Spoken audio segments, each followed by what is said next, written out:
This is Detective Recapped. Today I'm going to explain a psychological thriller film called The Quiet. Spoilers ahead, watch out, and take care. It's been a long day at school, and most of the students are enjoying their break. But one table in particular doesn't have the same bustling energy as the other ones do.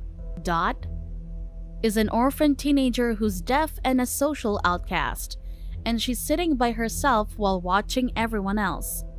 She sees her gorgeous stepsister, Nina Deer, and her very talkative friend, Michelle Fell. The two of them are gossiping about the tall and handsome Connor Kennedy, who's walking by to eat with his friends. When Nina and Michelle catch Dot looking at them, the girls get irritated and complain about how even the freaks at school don't like her. Then their college advisor, Janice Feltzwater, approaches Dot to keep her company. But instead of staying with her, Dot immediately walks away and hides in a quiet restroom, where she spends the remainder of her day in. Eventually, Nina finds her, slams the door, and drags her out of the restroom. On the drive home, Michelle calls Dot a freak straight to her face. As for Nina, she starts mulling over Dot's life when she first arrived in their house after the accidental death of her father. She was sent to live with her godparents, Paul Deer, a brilliant architect, and his wife, Olivia Deer. Until now, Nina's hung up on how weird Dot is, that she still can't accept that her parents took her in spite of it. After a while, Janice meets Paul and expresses her concerns about Dot. In turn, Paul informs her of Dot's illness and the reason of her unhappiness. Janice learns that Dot had recently lost her father and that her mother died of cancer when she was just 7 years old. And the woman's startled that she's already been through so much at such a young age. But on the flip side, she's glad to learn that Paul is a good man, and she's grateful that he accepted Dot into their family. Paul then gets some antibiotics from the pharmacy and bids Janice goodnight. After arriving home, Paul greets his girls and asks them about their day before heading to the living room to check on his wife. Olivia has already fallen asleep there, from the sheer exhaustion of working all day. He then puts her to bed and gives a pill to her, and it becomes clear that Olivia's quite addicted to them. Paul then joins the girls for supper and advises that they all study sign language so they can communicate better with Dot, especially since she's staying there for a long time. Nina, however, isn't interested in any of that, so she starts to leave for Michelle's house to stay the night. But before leaving, she sarcastically tells Paul that she wants him and Dot to spend some more time bonding with each other. The following day at school, Dot and Connor become lab partners in biology, much to Michelle's annoyance. Envious, she keeps bad-mouthing Dot since she's down bad and just wants Connor to rumpy-bumpy her. She asks Nina if she's dating anybody and adds that she should get her cherry popped before the year ends or risk becoming a high school spinster. A moment later, Dot's heading down the hall when she comes across an empty classroom. She lets herself in and starts playing the piano there. Connor soon walks down the corridor and notices Dot in the classroom, so he stops to admire her. After a while, Dot heads over to the bathroom and she notices Nina inside. With a sarcastic air to her, Nina tells her that she shouldn't be scared and that she needs some color. She then goes on about how it's a shame she stopped seeing Dot after her mother died, since Nina's always wanted a sister. All the while, she smears lipstick on Dot's lips, making her look like a clown. She even adds that if only Dot had some female touch in her life, she wouldn't look like a janitor. But underneath the layers of turbulence in the girls' relationship is friendship. The two were childhood friends until Dot lost her hearing. One night, Dot is struck with grief over her late father's memory. She takes her father's ashes and tastes them while mulling over how he died. He was hit by a truck while waiting for her outside a restaurant. Her father looked both ways, but he couldn't hear the truck honking at him. He was deaf. Dot is pained by the thought that no one ran to save him, to run out and grab him. But most of all, she's pained by the thought that if she had been there with him, things would have been different. To soothe herself, she goes to wash her face. But on her way back, Dot witnesses a terrible sight. Paul's voice could be heard from Nina's room, followed by the sound of kissing. He calls his daughters back beautiful, trailing off as he says that if only she weren't so beautiful. In turn, Nina just tells him that she gained 3 pounds. Deeply perturbed, Dot rushes back to her room, still shaken up by what she just saw. One night, Nina informs her parents that she will be spending the night with Michelle. Paul is vehemently against this, and he only grows more agitated when Olivia seems to be siding with their daughter and contradicting to what he's saying. Meanwhile, a steely yet petulant Nina begins to run her foot along Paul's leg under the table, telling him softly that she's finished her homework. With Paul just staring at her, she gets up to kiss his cheek goodbye, then leaves. Now that Nina's gone, Paul argues with his wife for undermining his authority, and he insists that he's just trying to raise Nina. After a while, Dot hands a note to Olivia, telling her that she wants to go to the movies too. Olivia's about to drive her, but Paul interjects, insisting that he should do it since Olivia's in no condition to drive.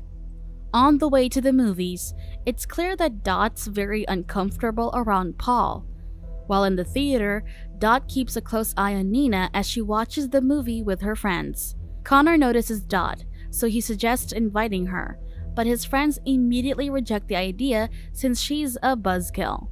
One of them mentions that being deaf must be depressing, but Nina interjects, saying that Dot wasn't born deaf, and that it must be worse to lose something than it is to never have it at all. Dismissive, Michelle makes fun of Nina's burst of profoundness, and Nina just laughs it off, though it's clear that she feels a touch out of place among her less pensive friends.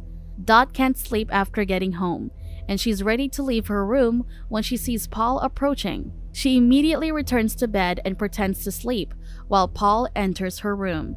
He strokes Dot's hair, murmuring that he's sick. He's sick and he hates it. "I thought when you came here, maybe things would change," he says. "I thought maybe having somebody else here would." Paul trails off, not really knowing what he thought. Meanwhile, Nina and Michelle spend the night at Michelle's house. Nina expresses her desire to relocate to a new location and begin a new life. The following day, Connor and his friend invite Nina and Michelle to their place, but Nina isn't interested and makes up an excuse. She returns home early from school, only to discover Dot playing the piano. When one of the strings pop out, Dot curses loudly before vocalizing with the strings as she tunes them. Nina is surprised as the realization dawns on her. Dot is neither deaf nor mute. She's just been acting the entire time. At lunch, Dot is sitting by herself as usual, until Nina suddenly slams her tray on the table and sits beside her. In a provocative but wholly demeaning manner, Nina starts berating Dot, all while saying how great it is she can say all kinds of things to her since she's deaf. She tells her that she's going to kill her father tonight, that she hates the man but loves him at the same time. Nina hates it when he doesn't let her see her friends. She loves it when he screws her, but at the same time, she hates it when he screws her too. Nina also goes on about how Michelle's father has a gun, and since Olivia's always doped up on her pills, she can shoot Paul without any trouble. Dot is clearly perturbed by Nina's plans and the sordid details of her incestuous affair, but she keeps her composure and gives nothing away. This only pisses Nina off, and she leaves without her ever goading a proper reaction out of her. Later that day, while Dot is playing the piano at school, Connor overhears her and glances through the door. When Dot sees him, Connor tries to approach and talk to her, but Dot isn't interested and gives him a piece of paper in line with their lab experiment, leaving Connor unhappy and hopeless. When evening arrives, the Dear family is having dinner. Connor goes to Dot's house and asks Paul and Olivia if he could go to the library with her. Michelle also arrives minutes after Connor and hands Nina a bag. Dot suspects that there might be a gun inside, but she ignores everything and departs with Connor. While Nina and Michelle are hanging out in Nina's room, Paul calls for Nina and forces her to send Michelle home so he can sleep with her. In a diner, Connor takes advantage of Dot's deafness and starts going on about his ADD and how he wants to screw her. But then, Dot notices an ambulance and suspects that Nina had already murdered Paul. She hurries back home and sees the bag that Michelle gave Nina earlier, and upon examination, Dot doesn't find any firearms, only adult films. She then walks over to Nina's room, from where she hears Paul and Nina are in bed. Nina doesn't seem interested in making love, and she keeps calling herself fat, but Paul dismisses her. He claims that he has a present for her, but first, they have to do it. Before they could go all the way, Dot purposely smashes the vase in the hallway, disrupting them. Upon seeing Dot, Nina realizes that she interrupted them because she wants to protect her, not because she's an enemy. Later that night, Nina's crying herself to sleep. Dot comes in her room and lies behind her, and Nina, thinking that it's Paul, says that she's tired. But when she realizes that it's just Dot as she wraps her arms around her, Nina looks ahead, and the two fall asleep that way. The following day, Nina's clad in just her underwear as she asks Dot if she thinks she's fat. Dot shakes her head, and Nina proceeds to tell her that tonight is the night she's murdering Paul, and she's doing it at midnight. Then Nina slyly adds that it's a good thing Dot can't hear, otherwise she'll be an accomplice. That evening, Dot calls the Department of Child Welfare, but she couldn't bring herself to speak. Defeated, she simply hangs up. After a while, Dot attends Connor's basketball game with Nina as one of the cheerleaders there. Dot watches Nina and she catches the distant look on her face. After the game, Dot takes Connor to the swimming pool so they can be alone together. Connor goes on about how nice it would be to go on a road trip with Dot, about how he's a self-stimulation addict with ADD who also forgot how to play basketball right. He's comfortable just letting all this out since he believes that Dot can't hear him. Back at the Deer's house, Paul and Olivia discuss Nina and what's best for her future.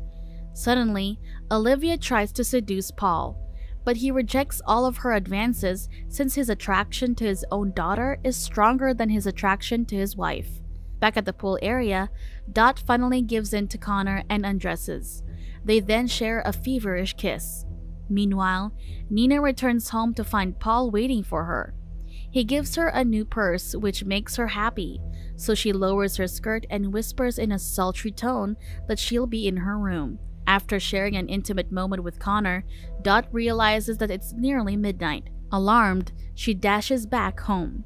Paul follows Nina into her bedroom as she irons her cheerleading uniform.